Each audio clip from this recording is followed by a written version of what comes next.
Hi, welcome to the Biblically Inspired Life. Today I'm coming to you from Jerusalem, where Baruch and I are with our study tour of Israel group. And I hope that you'll stay with us over the course of the next few days as I upload video from the various sites that we go to, except for the day of Shabbat. I'm not going to be filming on that day. But I'm taking some video of each of the places we go, or at least most of them, and also I'm trying to include at least one teaching that Baruch does at one of the sites. So I hope that you'll enjoy these videos, and I just want to invite you that we plan to have another tour next year in November, and look on our website, loveisrael.org, in the near future, where we'll have more information. In the meantime, enjoy the video, and I will be working on the next one. Have a great day. Our tour began in Tel Aviv, where we all met at the first hotel, had a lovely dinner, and then began our walk down to ancient Yaffo, which you can see in the distance here. Yaffo is a very important city. Jonah fled from the Lord on a ship to Tarshish there, and Peter stayed at Simon the tanner's house, which is located here, and also Tabitha, also known as Dorcas, was from there. So Baruch taught at that location. Then we headed to Caesarea. You can see the ancient Colosseum. This was the headquarters of the Roman Empire in this area in Judea. And it's also where Cornelius was, and Paul was also imprisoned there. Now, a new opening location here is the ancient prison, which we were able to go into for the first time. And then you can see the ancient aqueduct, which conveyed water. And then we headed on to Megiddo. Now, Megiddo, you probably know, is Armageddon, where the last battle will take place. We then headed on to Bet Sharim, a very interesting location which many people, I'd say most people, have never heard of. This, you can see, is where there's catacombs where bones are buried in underneath there. And it's also the place where the Sanhedrin, which migrated around to different locations after the temple was destroyed, it was there for a while. And Yehuda HaNasi, a very famous leader, was one who was very influential in the beliefs of modern day Judaism. He had a big influence on it, shaped it, but not for the better. So it was very interesting to see how these wealthy people and influential people were buried. Now I'm going to conclude the video with Baruch's teaching. See you next time. That is not popular or embraced, and it's hitbolilut, which is assimilation. And one of the things that we need to understand as believers and part of God's new covenant people is that we're not called to be like the world. We're called to be distinct. When we look, for example, in the book of Genesis in chapter 1, God did something. He made a distinction between light and darkness. And this is the objective. As we heard earlier today, we are called, for example, Paul says in 1 Thessalonians chapter 5, we are sons of light. Now, this place, as you saw, was a burial place. And the chamber that we're about to go into is of Rabbi Yehuda HaNasi. The term HaNasi means the president. And we know something about him. He was the president of the Sanhedrin. Remember what Naphtali said, that after the destruction of the Second Temple, the Sanhedrin, now if we go back, there was a building for the Sanhedrin on the Temple Mount. When the temple was destroyed, so too was it destroyed. And therefore the Sanhedrin would go from place to place. And one of the places that it came to was this location, what's called Bet Sharim, house of gates, we might say. And it speaks about, in essence, the gateway out of this world and into the world to come, or the kingdom. And we see here that Judaism at this location went through a change, a very significant change, where before that, the basis of Judaism was the law of Moses and serving God according to his instructions. But over time, we saw that the Judaism went through a metamorphosis, and instead of just relying upon Scripture, we see that other writings, in fact, I have a Siddur, which is a prayer book, and it says, this is the law, this is the Torah that Moses gave to Israel. And you would think it would just be the 5 books of the law, or maybe the rest of the Hebrew Bible. But it's not. There's a whole additional set of writings that they consider part of God's revelation. And I want to just pause for a moment and throw out a word. Most of you have heard of the word Talmud, correct? Now, it is really the foundation of Judaism. And what is the Talmud? Well, the Talmud is comprised of 2 parts. We have the Mishnah. The word Mishnah comes from a Hebrew word which means second. So it's kind of the second law. And the implication is we look at the Torah that Moses gave, and then out of that we're able to gain and understand something that's perhaps more practical. And that's what the Mishnah is.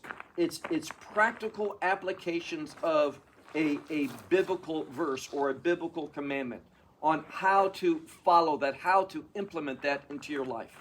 But then we have an additional part of the Talmud called the Gemara, which is really the summary or the conclusion.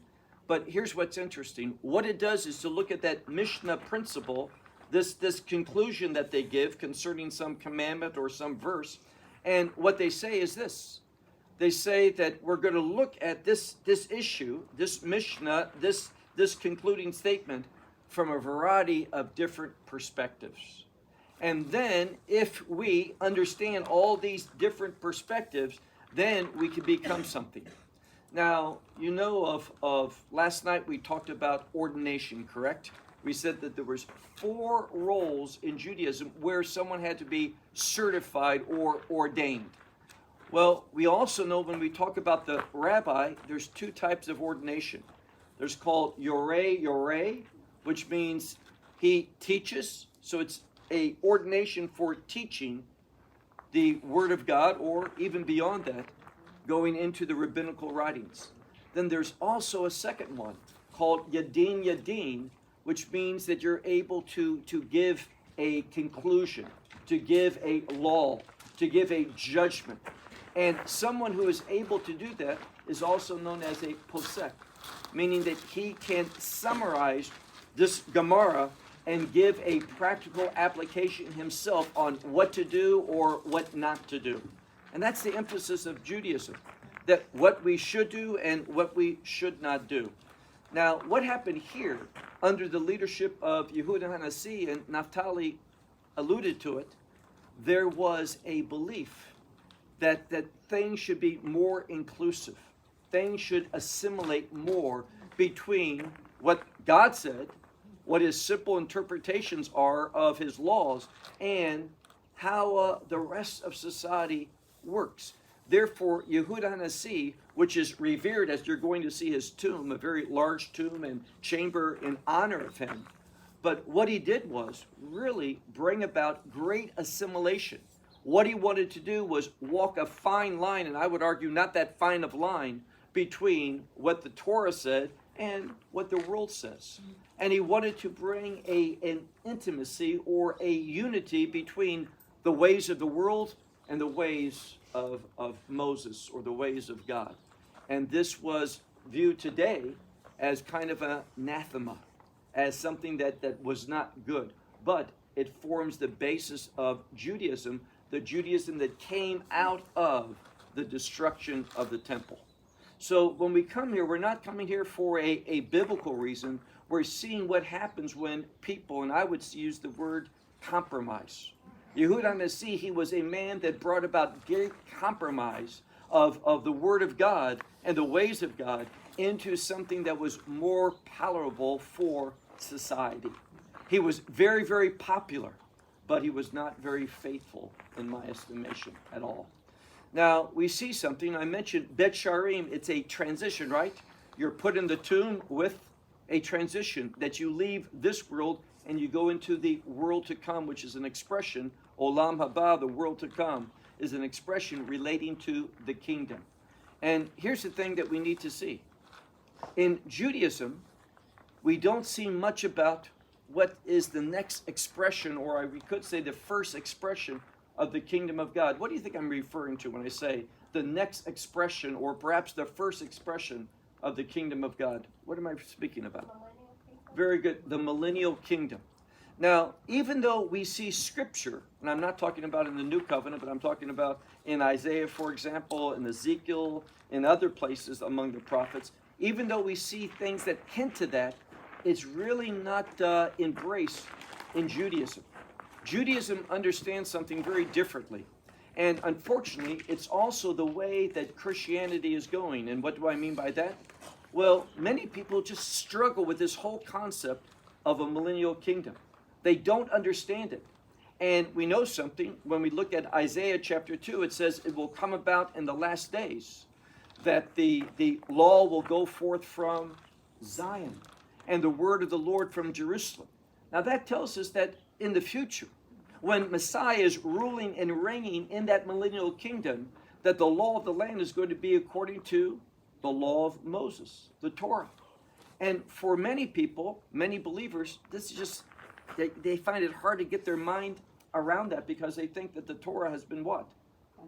Done away with. No more relevance, no more significance. So how can we have a kingdom that speaks about the law of Moses going forth?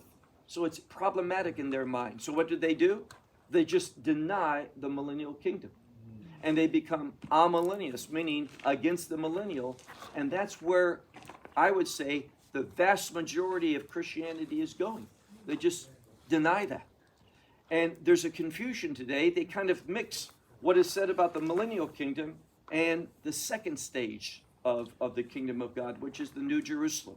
They kind of just put that together and say, well, we believe that Messiah is coming. He's going to come to establish the kingdom, but they don't make any distinction between the millennial kingdom and the New Jerusalem.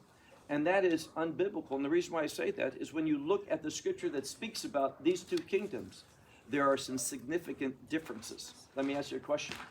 Does the millennial kingdom have a temple? Yes. Yes. Yes. Okay. Does the New Jerusalem have a temple? No.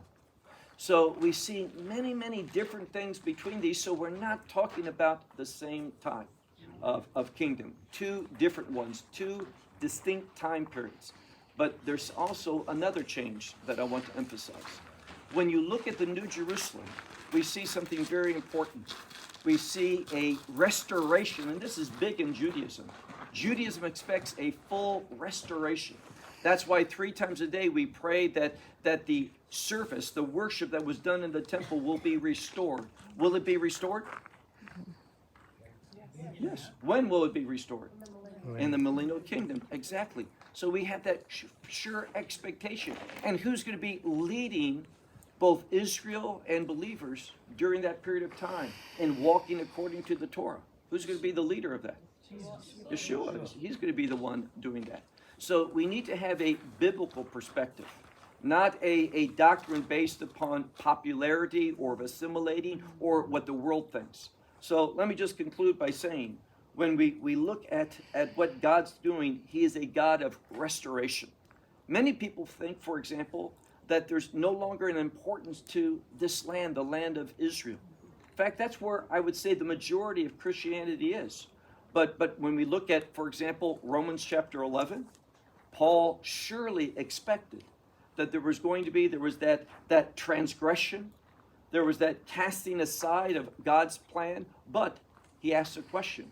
If their casting aside brought about the wealth of the nations, meaning the gospel went to the nations, what will be their acceptance? Paul believed that there was going to be that acceptance of that remnant of Israel. And when he says that, and I'll give you the verse of scripture, we made mention of it last night very briefly, Romans chapter 11 and verse 15. It tells us exactly what their acceptance is going to bring about. Life from the dead. What is that a reference to? Resurrection. When we hear that term resurrection, what should come into our mind? Kingdom. So when Israel gets right, when the fullness of the Gentiles come in, God's going to pivot. He's going to pivot back to Israel. And we're going to see that Redeemer is going to come out of Zion. That out of Zion means for a purpose of Zion. And he's going to forgive the transgression of Jacob, meaning he's going to forgive a remnant of the Jewish people. And what's going to happen? The kingdom is going to be established. So this is God's order for what he's going to do. So let me just conclude by saying this. When we look at the Talmud, there's something that cannot be done from the Talmud. We can learn all of this, but the Talmud offers no conclusions, no summaries. So we do not make any decision through what the Talmud says about what to do and what not to do. Now, what did I say earlier? Who are the ones that give the conclusions? It's called a what? Posek. That puts the power of interpretation and the laws of God upon who? Man instead of God. And this is where, and I come back to a full circle, this is what happened here. Because in Bet Sharim, it all came down to men.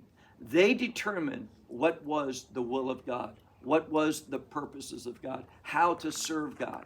And what happened? They turned away from truth and they began to embrace the thoughts and the ways of man.